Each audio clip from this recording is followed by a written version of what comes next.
Hello everyone, আমি প্রিয়াঙ্কা। আমার BP blog চ্যানেলে আপনাদের সবাইকে স্বাগত জানাই। এখন বাজে সকাল 9:30। এখন থেকে আমি ভিডিওটা শুরু করছি। সকাল থেকে আপনাদের সঙ্গে কিছু শেয়ার করতে পারিনি, কারণ কালকের আমার যে ঠাকুমা শাশুড়ি ওনার বাৎসরিক শ্রাদ্ধ পড়বে বলে ঘর টর সব পরিষ্কার করার ছিল।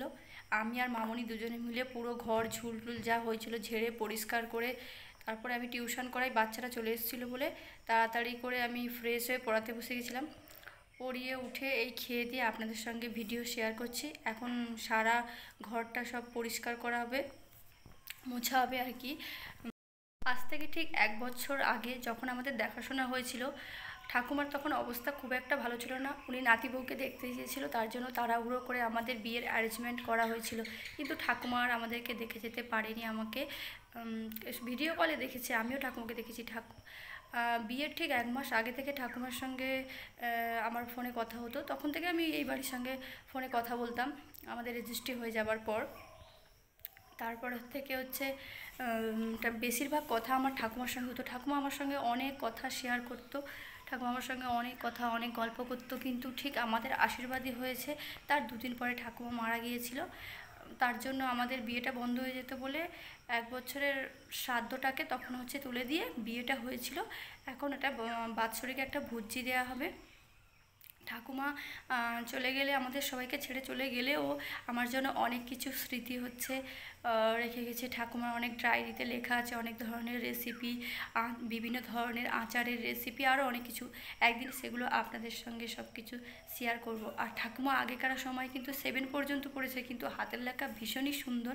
আমার কাছে সমস্ত ডায়েরি আছে, সেগুলো আপনাদেরকে একদিন দেখাবো, শেয়ার করব। বন্ধুরা, আমি এখন ঘর মুছছি। এখন পুরো ঘরটা মুছবো। ও একটু বাজার দিকে গিয়েছিল, বাজার থেকে এসে আমি একটু ভিডিওটা একটু ধরে দাও, তাই জন্য ক্যামেরাটা একটু ধরে দিচ্ছে। পুরো আজকে সব ঘর আরও পরিষ্কার করবো। আপনারা ভিডিওটা দেখতে থাকুন। সারা কী কী কাজ করি আপনাদের সঙ্গে সেগুলো শেয়ার করতে থাকবো। প্রত্যেকটা মেয়ের কাছে তার নিজের বাড়িটাই তার কাছে স্বর্গের থেকে কম কিছু নয়। আমার কাছেও ঠিক তাই। আমার বাড়িটা যেমনই হোক না কেন, আমার কাছে স্বর্গের থেকে কম কিছু নয়। আমার মনে হয় ঘরবাড়ি পরিষ্কার রাখলে মাইন্ডটাও ফ্রেশ থাকে, পজিটিভ এনার্জি কাজ করে। আমরা যতই হাজার হাজার টাকা দিয়ে 5 স্টার হোটেলে থাকতে যাই না কেন, নিজের বাড়ির মতন সুখ, শান্তি, রিল্যাক্স আর কোথাও পাওয়া যায় না। আপনারা কি আমার সাথে একমত? কমেন্টে কিন্তু জানাবেন। ঘর-দাবার পরিষ্কার করে মুছে স্নান টান করে ফ্রেশ হয়ে পুজো দিয়ে সবেমাত্র এলাম। আজকের মামনি রান্না করছে, আমি ঘরটর মুছছিলাম বলে। আর পুজো দিয়েটা আপনাদের সঙ্গে আর শেয়ার করতে পারলাম না। এদিকে প্রচণ্ড পরিমাণে বৃষ্টি হচ্ছে, তার মধ্যে ফুল তুলে আর পুজো দিয়েছি। আমাদের ঠাকুরটা ছাদে আছে, তাই জন্য আর ভিডিও আর শেয়ার করতে পারিনি। আপনাদের ওদিকে ওয়েদার কেমন কমেন্ট করে জানাবেন। এদিকে তো সারা দিন ধরে বৃষ্টি ধরে আছে। এখন বাজে বিকেল 4:30। আমরা একটু বাজারে যাব বলে বার হয়েছি, কিন্তু বাইরে প্রচণ্ড পরিমাণে বৃষ্টি হচ্ছিল, সেটাই আপনাদেরকে বলছিলাম। এত বৃষ্টির মধ্যে বাজার করে বাড়িতে ফিরে এসে ভীষণ টায়ার্ড হয়ে পড়েছিলাম, তাই জন্য আর ভিডিওটা কন্টিনিউ করতে পারিনি। আজকের ভিডিওটা এই পর্যন্ত।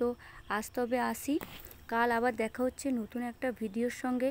আমার ভিডিওটি ভালো লাগলে আমার চ্যানেলটিকে সাবস্ক্রাইব করুন, আমার পাশে থাকুন, লাইক করুন, কমেন্ট করুন আর বেশি বেশি করে শেয়ার করুন। বাই।